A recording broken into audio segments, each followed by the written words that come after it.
السلام علیکم ورحمۃ اللہ وبرکاتہ۔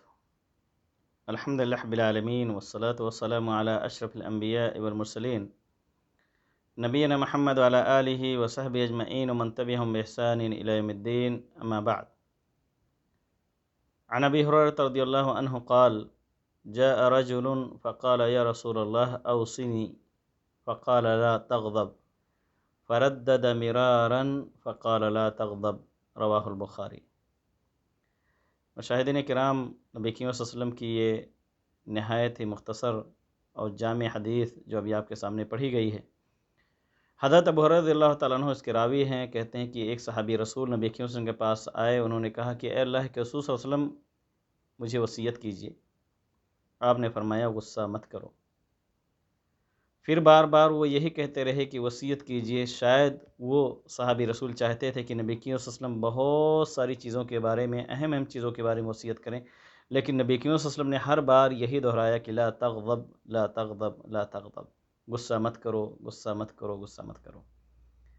مسند احمد کی بعض روایت کے اندر ہے کہ وہ صحابی رسول جنہیں آپ صلی اللہ علیہ وسلم یہ وصیت کر رہے تھے، وہ کہتے ہیں کہ جب میں نے غور کیا تو مجھے اندازہ ہو گیا کہ تمام برائیوں کی جڑ غصہ ہی ہونا ہے۔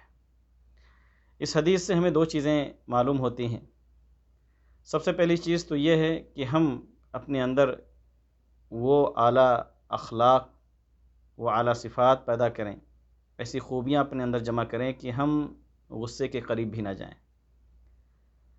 لیکن اگر غصہ آ جائے خدا نخواستہ، جو انسانی فطرت ہے، بسا اوقات آدمی غصے کا شکار ہو جاتا ہے، تو اس کا علاج بھی احادیث کے اندر موجود ہے، اور نبی کریم صلی اللہ علیہ وسلم کی دو حدیث غصے کے سب سے بہترین علاج کے طور پر ہمارے اور آپ کی رہنمائی کرتی ہے، اور دونوں حدیثیں مسند احمد کی ہیں۔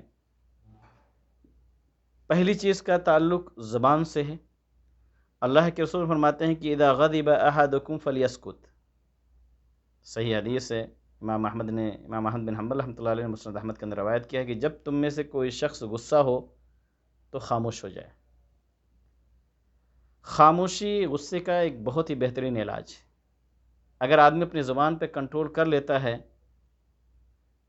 تو غصے کو کہیں نہ کہیں وہ ایک طریقے سے اپنے قابو میں کر لیتا ہے، لیکن اگر زبان اس کی چلتی رہے تو بسا اوقات ایسے کلمات وہ اپنی زبان سے ادا کرتا ہے کہ بعد میں اس پر خود اسے ندامت ہوتی ہے اور اسے معذرت پیش کرنی پڑتی ہے۔ تو ایک بہترین علاج مسند احمد کی روایت ہے کہ جب بھی آپ، ہم یا کوئی بھی غصہ ہو تو اپنی زبان کو خاموش کر لے، بولنا بند کر دے۔ یہاں تک کہ بعض احادیث کے اندر ہے، صحیح احادیث کے اندر، کہ ایک قاضی غصے کی حالت میں فیصلہ بھی نہ کرے، کیونکہ غصہ اس کے اس فیصلے کے اندر اثر پیدا کرتا ہے اور وہ عدل و انصاف کے راستے کو چھوڑ بیٹھتا ہے، ناحق فیصلہ کر بیٹھتا ہے۔ تو پہلا علاج کہ آدمی اپنی زبان خاموش کر لے، اور دوسرا علاج ہے کہ آدمی اپنے آپ کو اطمینان اور سکون کے مرحلے میں لے جائے۔ وہ بھی مسند احمد کی حدیث ہے۔ اسی وجہ سے نبی کریم فرماتے ہیں، کہتے ہیں کہ اذا غضب احدکم فلیجلس، جب تم میں سے کوئی شخص غصے میں ہو تو بیٹھ جائے، یعنی اگر وہ کھڑا ہے غصے کی حالت میں تو بیٹھنے کی کوشش کرے۔ فإن سکن غضبہ وإلا فلیستجب، اگر اس کا غصہ ٹھنڈا ہو جاتا ہے بیٹھنے کی وجہ سے تو ٹھیک ہے، ورنہ وہ لیٹ جائے۔ یہ بھی ایک بہترین نسخہ ہے، یہ بھی مسند احمد کی حدیث ہے اور صحیح سند کے ساتھ مروی ہے۔ آدمی جب کھڑا ہوتا ہے تو بہت ساری چیزیں اس کے اختیار میں ہوتی ہیں، ہو سکتا ہے سامنے والے پہ وہ اٹیک بھی کر دے، اس کو مارنے لگے، اور یہاں تک کہ اس کے قتل پہ بھی آمادہ ہو سکتا ہے۔ لیکن جب وہ بیٹھ جاتا ہے تو بہت سارے حرکات اور سکنات سے اپنے آپ کو دور کر لیتا ہے، اور لیٹنے کے بعد تو اکثر چیزیں اس کے کنٹرول سے باہر ہو جاتی ہیں، اور آدمی جب لیٹتا ہے تو ایک اطمینان اور سکون کے مرحلے میں وہ داخل ہو جاتا ہے۔ تو یہ دونوں حدیثیں سب سے بہترین غصے کے علاج کے طور پر علماء بیان کرتے ہیں۔ البتہ بہت ساری احادیث ہیں غصے کے علاج کے تعلق سے۔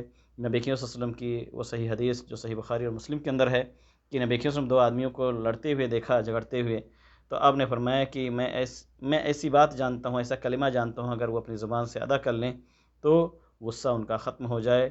اعوذ باللہ من الشیطان الرجیم، یعنی شیطان رجیم جو ہے، جو کہ غصے کا بعض حدیث کے اندر ہے کہ الغضب من الشیطان، شیطان کی وجہ سے ہی غصہ آتا ہے۔ تو اللہ رب العالمین کی پناہ طلب کرے اس شیطان کے شر سے۔ اسی طریقے سے غصے کا علاج یہ بھی ہے کہ نبی کریم صلی اللہ علیہ وسلم کی یہ جامع وصیت یاد کرے کہ کس طریقے سے اللہ کے رسول نے بار بار وصیت کیا، جبکہ صحابی رسول کچھ اور وصیت کے بارے میں سننا چاہتے تھے۔ ایسے ہی طبرانی کی حدیث ہے، نبی کریم نے فرمایا کہ لا تغضب ولک الجنہ، غصہ مت کرو تمہارے لیے جنت ہے۔ یعنی اگر آپ غصے پر کنٹرول کرتے ہیں تو اللہ رب العالمین کی طرف سے بشارت ہے جنت کے حصول کی۔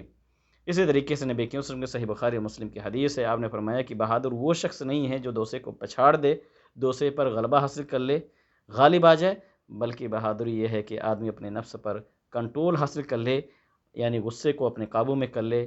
یہی بہادری کی سب سے بہترین علامت ہیں۔ ایسے ہی نبی کریم صلی اللہ علیہ وسلم کے عملی نمونے کو بھی سامنے رکھے۔ نبی کریم صلی اللہ علیہ وسلم کے پاس ایک بدو آیا اور اس نے اتنی زور سے آپ کی چادر کو کھینچا جو کہ آپ اپنے کندھے پر رکھے ہوئے تھے کہ آپ کے گلے میں اس کی وجہ سے نشان آ گیا، لیکن نبی کریم صلی اللہ علیہ وسلم نے مسکرا کر کے اس کے مطالبے کو پورا کر دیا۔ وہ بیت المال سے مال چاہتا تھا۔ ایسے ہی اللہ رب العالمین نے قرآن مجید کے اندر متقیوں کی صفت بتلائی ہے کہ وہ غصے کو پی جاتے ہیں، چنانچہ اللہ تعالیٰ قرآن میں کہتا ہے کہ الکاظمین الغیظ والعافین عن الناس واللہ یحب المحسنین، غصے کو پینے والے ہیں، لوگوں کے ساتھ عفو و درگزر سے کام کرنے والے ہیں، اور اللہ رب العالمین نیکی کرنے والوں کو پسند کرتا ہے۔ اسی طریقے سے غصے کے جو نقصانات ہیں اس کو بھی ہمیشہ اپنے سامنے رکھے، کیونکہ غصے کے بے شمار نقصانات ہیں۔ اکثر طلاق کے جو مسائل سامنے آتے ہیں یا قتل کے یا اس طرح کے انگنت چیزیں جو ہیں، بے شمار گناہ آدمی غصے کے حالت میں ہی کرتا ہے، اور شیطان کا کنٹرول اس کے اوپر ہوتا ہے، جس کی وجہ سے وہ اللہ رب العالمین کی اطاعت سے نکل کر کے معصیت میں داخل ہو جاتا ہے۔ اور آج میڈیکل کے ناحیے سے، سائنسی نقطہ نظر سے بھی یہ چیز بالکل سامنے آ گئی ہے کہ آدمی اگر اپنے آپ کو غصے کی حالت میں بار بار لے کر کے جائے تو بے شمار بیماریوں کا بھی شکار ہو سکتا ہے، چاہے وہ بلڈ پریشر ہو یا ہارٹ اٹیک ہو یا اس طرح کی جو خطرناک بیماریاں جو آدمی کو موت کے دہانے تک پہنچا دیتی ہیں۔ تو نبی کریم صلی اللہ علیہ وسلم کی یہ حدیث جو آپ کے سامنے صحیح بخاری کی حدیث پڑھی گئی، جس کے راوی حضرت ابو ہریرہ رضی اللہ تعالیٰ عنہ، بہت ہی عظیم حدیث ہے، چھوٹی ہے لیکن جوامع الکلم میں سے ہے۔ نبی کریم صلی اللہ علیہ وسلم نے ایک جملے کے اندر قیامت تک آنے والے تمام انسانوں کو، خاص طور سے مسلمانوں کو یہ نصیحت کی ہے اس کے اندر کہ ہم اور آپ غصے سے اجتناب کریں، اگر اس کے شکار ہو جائیں تو علاج کا طریقہ اختیار کریں، نبی کریم صلی اللہ علیہ وسلم کے اسوہ نمونے پر عمل کرتے ہوئے اپنے آپ کو ان تمام نقصانات سے بچائیں جو غصے کی وجہ سے لاحق ہوتی ہیں۔ جب تک زندہ رکھے اللہ رب العالمین ہمیں نبی کریم صلی اللہ علیہ وسلم کے احادیث کو سننے اور اسی کے مطابق عمل کرنے کی توفیق عطا فرمائے۔ آمین وآخر دعوانا الحمد للہ رب العالمین۔ السلام علیکم ورحمۃ اللہ وبرکاتہ۔